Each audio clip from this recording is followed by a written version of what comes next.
চোর ভার্সেস ডাকাত, সিংহাসনের মহাসংগ্রামে এখন চোর ভার্সেস ডাকাত। দেখুন সেই ছবি।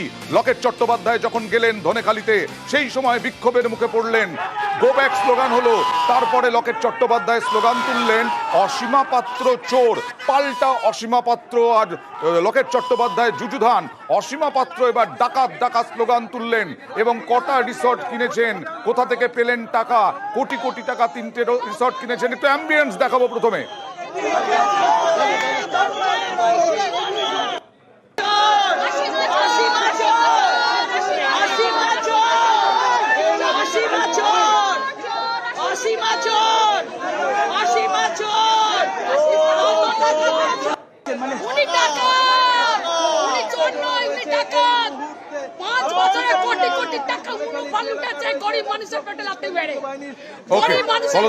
কিরকম লাগছে চোর ভার্সেস ডাকাত স্লোগান ভোটে? খুবই অপ্রয়োজনীয় একটা বিতর্ক আর কি। আজকে ভোটের দিন লোকে ঠিকঠাক করে ভোট দিতে যেতে পারবে কিনা এই নিয়ে চর্চা হওয়া উচিত। তো সেখানে এই চোর ডাকাতের কথা, এমনি দুপক্ষের চোর ডাকাতের কথা ঠিকই আছে, এই যে দুর্নীতির অভিযোগ করছেন খুঁজলে সত্যতা পাওয়া যাবে, আবার উল্টো দিকেও পাওয়া যাবে। কিন্তু তাতে ওই যে পিছনে যারা দাঁড়িয়ে রয়েছেন তাদের তো 2 পয়সার রোজগার হবে না বাড়তি কিছু, তাদের যন্ত্রণা মুক্তিও হবে না।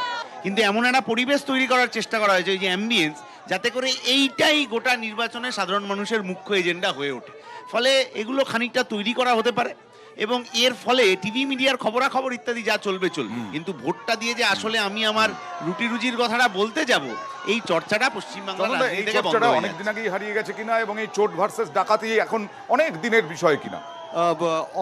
অয়ন, দেখো, মনে হচ্ছে যেন একটা ফিজিক্যাল কমেন্ট্রি করা হচ্ছে, একটা যেন স্পোর্ট হচ্ছে, একটা কমেন্ট্রি করা হচ্ছে। মানে আমি তোমাকে কেন বলছি জানো তো, 80 দশকের রাজনীতি আমি বিশ্বজিৎকে বলছিলাম ভীষণ ভ্যালু সিস্টেমে আঘাত লাগছে।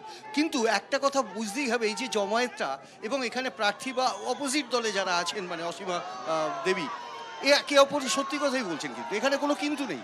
সত্যি কথাটা বলছেন, চিৎকার করে বলছেন, জনসমক্ষে বলছেন, টেলিভিশন ক্যামেরার সামনে বলছেন, তুমি তাকে অবশ্যই আরো এগিয়ে নিয়ে যাচ্ছ, এটা প্রবাহমানতা। আমি বাস্তব কথা এখানে তোমাকে যেটা বলতে পারি, আজকে নির্বাচনটা কিভাবে কারচুপি হয় আমি তোমাকে বলতে পারি। একে অপরকে চোর স্লোগান নির্বাচনের দিন দিচ্ছে, অথচ নির্বাচনকে ম্যানিপুলেটরই করবে। আমি কি বলতে চাইছি বুঝতে পেরেছো? আগামী দিন যখন 4 তারিখে রেজাল্ট দেখবে, তখন দেখবে নির্বাচন ম্যানিপুলেশনটাই করবে। এটা কি তৃণমূলের কোনো কৌশল লকেটকে একটা জায়গায় আবদ্ধ করে রাখা? না, অবশ্যই লকেটের আরো দায়িত্বশীল হলে ভালো হতো, কারণ তার তো অনেকগুলো কেন্দ্র রয়েছে। কারণ অসীমা পাত্র এখানে দায়িত্বশীল, এই এলাকাটা তাকে দেখতে হবে। এক, দ্বিতীয়ত দুজনেই রাজনৈতিক শক্তি পরীক্ষা। কারণ নিশ্চয়ই খবর ছিল লকেট চট্টোপাধ্যায়ের কাছে যে এই এলাকায় ভোটের ক্ষেত্রে কোনো অসুবিধা হচ্ছে, তাই তিনি দেখতে এসছেন। আর এই সুযোগে অসীমা পাত্র এবং তার অনুগামীরা এখন সম্মুখ সমর বলা যায়। আসলে তার তুমি যখন প্রথমে দেখালে তখন বলছিল লকেট চট্টোপাধ্যায়কে আমরা চাই না। তা লকেট চট্টোপাধ্যায়কে আমরা চাই না, এটা বলার ক্ষেত্র কি এটা? ইভিএম এ গিয়ে বোতাম টিপে বলতে হবে তো লকেট চট্টোপাধ্যায়কে চাই না।